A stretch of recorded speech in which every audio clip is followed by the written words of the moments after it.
Hey everyone, welcome to The Grind. We are in the month of December. It is the end Already? of the year.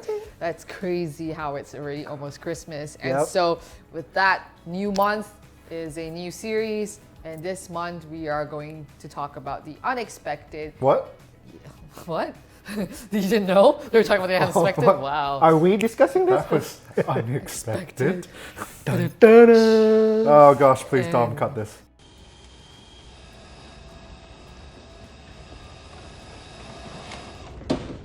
How about new? Anyways, so today we're going to talk about the unexpected women. Yep. Yep. Yep. That's what we're going to talk about. Hey Rico, who preached this one? Your very own Miss Petrina. Pastor Petrina.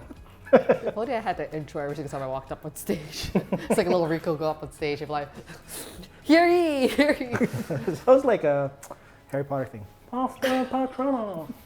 It's like a Patronus. Don't Petrina. Oh, this has descended real quick.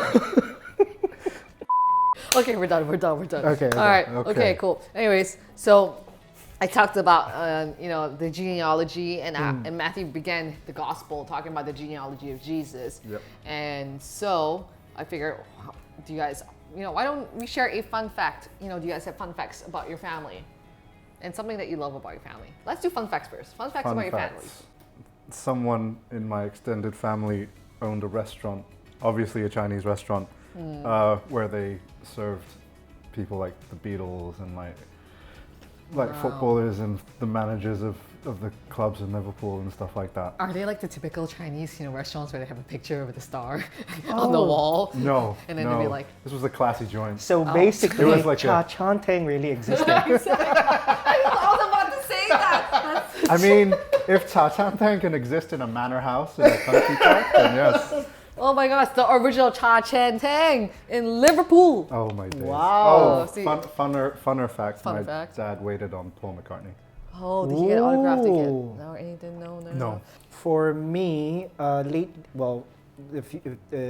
a month ago, I just realized that I just found out that my great granduncle composed and arranged a tribute for Bruce Lee. Wow. Wait, what? Yes. Wow. Yeah. These So- guys were celebrities. So famous. Celebrities. So the fancy. So it's pretty cool. Nice. That Mine's is got very nothing cool. to celebrities. Fun fact, my uncle used to be a pilot for Singapore Airlines. The best airlines. Actually, I would say In it's my the opinion. best. It is the best. So he basically was co-pilot on the plane from when I was flying from San Francisco to Hong Kong. Oh, So wow. just to see my uncle walk by, I'm like, hi uncle, So that was kind That's of pretty cool. Yeah. that was a fun fact about my fam. So as I talked about in my message, I talked about how Matthew started off his gospel with the genealogy. With this particular genealogy, basically genealogy is supposed to show like, okay, what's the person's heritage, the line and stuff like that. And in that time, only male names should be used. But Matthew chooses to include the names of 5 women. And so, like I shared, these women were... So there were more, but these were special. Yeah. Yeah, Yeah, they were definitely very special. And so I kind of talked about, what was their common strength, and why were they featured in the first place. And so I also I know in the message highlighted like the different aspects of this women, but I know you guys are guys. But Thanks for noticing. but I'm just wondering, is there a specific female you feel like you can relate to out of the females I've mentioned? For me, it would be Ruth, since I have a daughter named Ruth. Yeah, tell us, why did you name your daughter Ruth? I don't know, just because from the background, Ruth was very loyal. So I think that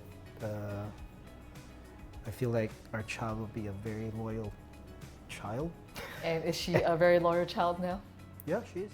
Nice, of course she says that. So on far, so camera. good. So far, so good. Yeah. So far, so good. Well, the fact that she is quite dependent right now, she should be loyal. I'm just kidding. Ruth, if you ever watch this when you're older, you understand. Love you, baby. Yeah. He does love you. Yeah. Oh. Yeah. Yeah, I guess you must have had some relation with Ruth to pick. Yeah, Ruth as Yeah. the name of your kid. Well, we started off by finding like we need a name that starts with R, and then Ruth came in. Oh. So yeah. But the fact that her personality is more of like being very loyal and very devoted, especially with the story with her and Naomi. Yeah. So yeah. So I just like that one. I don't know if I'm like her, but I would like to be a little bit more like Tamar because she just did what had to be done, you know, and Yeah. she was smart about it. Yeah. No. Um, Yeah. I mean, questionable. Questionable, But smart. but smart. Street smart. Let's just put it at She that. is actually quite street smart, I would Yeah. say. Yeah. So, I don't know. Yeah. Yeah, she seems quite cool. I would say Tamar too. I'm stealing Nathan's answer Thank here. Just because I feel like she has faced a situation. She's been waiting on the Lord Yeah. for all this time. Like, come on, like I need, you know, I want to have a child. I want, you know, I've been promised like, you know, the third guy to be my husband or whatever it is, the third son, and it's not working out. And so very easily would want to take things in their own hands and make it happen. And I think the reason why I feel like I relate to Tamar is because I feel that there have been times I just want to take things in my own hands and you know, Yeah. make things happen, you know, because it's just so tiring waiting on the Lord sometimes. But yes, I would say Tamar. Okay, so we talked. So like I also mentioned, like these women, their strength was being resilient in their faith. Yeah. And you know, despite the circumstances that each one faced, like there were very challenging circumstances. You know, some more so than others, and you know, they had like all these like different things associated with them, like whether it be like, you know, the association of like guilt and shame or whatever it is. Yeah. They still chose to be resilient in their faith.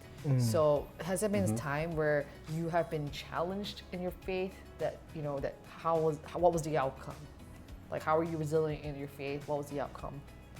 The one that comes to mind was being unemployed for a very long period of time. Yeah. That's tough. I mean, we've had people like David Silver explain like what it's like Yeah. to be unemployed for that long. Yeah, it's tough. tough. It's tough. So I think where I really needed to be resilient and believe that God had something for me was when like I applied for a job that I really wanted, and they were just like dead silent. And I found out later they were dead silent because they were just slow. I got the job eventually, so like Nice, it was. You know, I definitely had to lean on God for that period of time. It was a few months between like applying and then actually getting it. But the time where there's basically silence, and then you also feel like God's not saying anything either. So it's like silence everywhere except for your PlayStation. Did you say PlayStation? Yeah, because that's all I'm doing. Yeah. Pretty much when I was unemployed, that's pretty much where I went to too. It's apply for job, PlayStation. Apply for job, PlayStation. Oh yeah. Yeah. So like when everything is silent, you just have to like be resilient and believe that God's got something. Yeah, Yeah. that's true actually. How about you, Rico? I think it's pretty similar as well. There was a period where I was unemployed, and I think one thing I've learned about resilience also is your time span of patience. I think patience is one key to getting there as being more resilient. Like knowing and understanding that you have no idea what's going to happen in the future, but when you're being patient enough and trying to withhold, like sometimes you will still receive. For me, like for example, I had an experience where I received like callbacks from jobs and offers where it wasn't really the job that I was looking for. Right. And then I can clearly hear what the Lord is saying, like, oh, this is not for you. And you can get tempted, like, because I'm already out of job for almost 4 months. Yeah. I'm just going to grab this. And then the Lord said, no, you have to wait for more. So that's what I think, Fair enough. Yeah. I mean, I've definitely been in the same position as you and, you know, being unemployed and stuff. And really, it's like, God, what's the plan for me? But actually, there was one time where I was very challenged in my faith. It was in college, and I took this class, Intro to the New Testament, and I thought to myself, Intro to the New Testament. I was thinking like it's a Bible trivia, like class. So I got this, because I was a queen of Bible trivia in Sunday school, And then I remember the first day of class, the teacher or the professor saying to us, if you are weak in your faith, I would tell you to not take this class. I was like, please, I got this. Whatever. I am not weak in my faith. Oh, was he correct? I was wrong. I was definitely challenged in my faith left, right, and center because, when you're taught that the Bible doesn't contradict itself, I learned otherwise. And I thought it was only like 4 gospels. Apparently there's another gospel called the Q gospel, or, that actually Paul was contradicting everything that was being said. And I was so confused by everything I was learning in this class.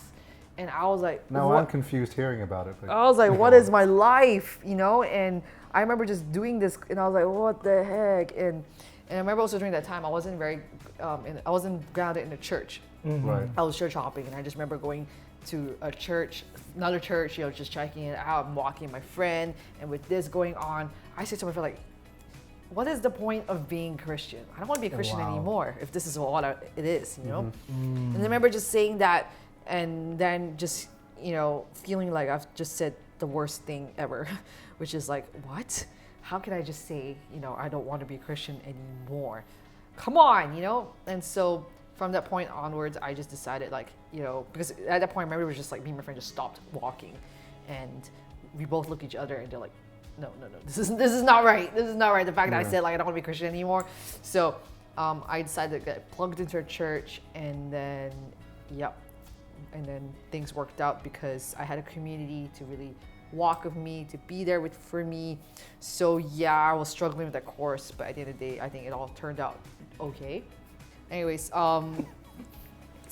this entire month we're gonna be talking about the unexpected and and so it's gonna be a different unexpected situation and just like the unexpected groups of responses from people and even just the unexpected places we find ourselves.